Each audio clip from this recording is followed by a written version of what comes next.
ఉమ్మడి శ్రీకాకుళం జిల్లాలో కూటమి అభ్యర్థులు విజయకేతనం ఎగరవేశారు. ప్రధానంగా ప్రభంజనమనే చెప్పుకోవాలి. మొత్తం 10 అసెంబ్లీ నియోజకవర్గాలు గాను 10 ఇంట కూడా కూటమి అభ్యర్థులు విజయం సాధించారు. ముఖ్యంగా పాలకొండ రిజర్వ్డ్ కాన్స్టిట్యున్సీలో 20 సంవత్సరాల తర్వాత మళ్ళీ కూటమి అభ్యర్థి జేఎస్పీ తరపు నిలబడినటువంటి నిమ్మక జయకృష్ణ భారీ మెజారిటీతో విజయం సాధించినటువంటి విషయం తెలిసింది. ఈ నేపథ్యంలో మనతో పాటు జయకృష్ణ గారు ఉన్నారు. అసలు నియోజకవర్గానికి ఏం చేయబోతున్నారు, ఆయన ఎట్లాంటి అంబిషన్స్తో ఉన్నారు అనేటటువంటి విషయాన్ని మాట్లాడించే ప్రయత్నం చేద్దాం. సార్ చెప్పండి, ముఖ్యంగా 20 ఏళ్ల పాటు పాలకొండలో తెలుగుదేశం కానీ లేకపోతే దాని మిత్రపక్షాలు కానీ గెలవలేనటువంటి పరిస్థితి, కానీ మొదటిసారిగా జేఎస్పీ తరపున పోటీ చేసి అక్కడ జెండా ఎగరవేశారు. ఎట్లా ఫీల్ అవుతుంది?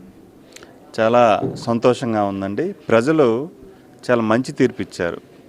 అంటే వైసీపీ ప్రభుత్వంలో ఈ గిరిజన ప్రాంతం పూర్తిగా అభివృద్ధి చెందలేదు.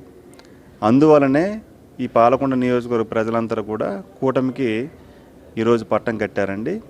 ఖచ్చితంగా ఏదైతే ప్రజలు నన్ను గెలిపించారో ఈ నియోజకవర్గాన్ని ఖచ్చితంగా నేను అభివృద్ధి చేస్తాను.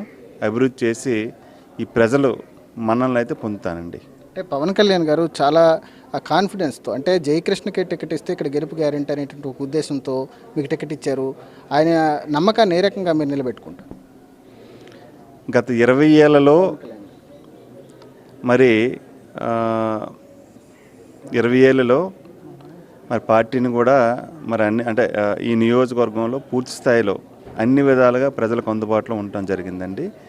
మరి పవన్ కళ్యాణ్ గారు కూడా మరి అభిమానించి మరి ఖచ్చితంగా జయకృష్ణ అయితే గెలుస్తారనే ఉద్దేశంతో మరి కూటమి అభ్యర్థిగా జనసేన పార్టీ తరపు నుంచి టికెట్ కేటాయించారు. ఖచ్చితంగా మరి ఆయన అయితే ఏదైతే నా మీద నమ్మకం ఉంచి మరి ఎమ్మెల్యేగా ఈరోజు గెలిచాను, అంటే ప్రజలు యొక్క అభిమానంతో ఈరోజు గెలవడం జరిగింది. ఖచ్చితంగా మరి పాలకొండ నియోజకవర్గంలో అభివృద్ధి చేసి తీరుతానండి. ముఖ్యంగా పాలకొండకు సంబంధించి జంపరకోట రిజర్వాయర్ కానీ ఇలాంటి సుదీర్ఘమైనటువంటి దీర్ఘకాలంగా పెండింగ్లు ఉండేటటువంటి సమస్యలు ఉన్నాయి. వాటికంటూ ఏంటి, మీరు అసలు ఏం గుర్తించారు? ఎన్నికల ప్రచారంలో ఏం చేయాలనుకుంటున్నారు పాలకొండ నియోజకవర్గానికి సంబంధించి? చాలా ప్రాజెక్టులు పెండింగ్లో ఉన్నాయండి. ముఖ్యంగా తోటపల్లి ఎడమకాలువ కానీ జంపరకోట కానీ అలాగే భామిని మండలానికి సంబంధించి కొన్ని ఎత్తిపోతల పథకాలు కూడా ఈరోజు చాలా పెండింగ్లో ఉన్నాయి. గత ఈ వైసీపీ ప్రభుత్వంలో ఈ ప్రాజెక్టులన్నీ కూడా పూర్తిగా నిధులనే వెనక్కి వెళ్ళిపోయాయి. నేను గతంలో ఎన్నికల్లో వెళ్ళేటప్పుడు కూడా ఖచ్చితంగా నేను గెలిచిన వెంటనే ఇవన్నీ కూడా పూర్తి చేస్తానని హామీ ఇవ్వడం జరిగింది. ఖచ్చితంగా హామీ ఇచ్చిన విధంగానే ఏవైతే పెండింగ్ ప్రాజెక్ట్స్ ఉన్నాయో ఇవన్నీ కూడా మరి పూర్తి చేస్తాను. ప్రధానంగా గిరిజన ప్రాంతాల్లో, ముఖ్యంగా సీతంపేట మండలం ఈ ప్రాంతంలో ఏ ప్రాంతానికి కూడా రోడ్డు సౌకర్యం కానీ రహదారి సౌకర్యం కానీ అలాగే మంచినీటి సౌకర్యంగా కూడా లేవు.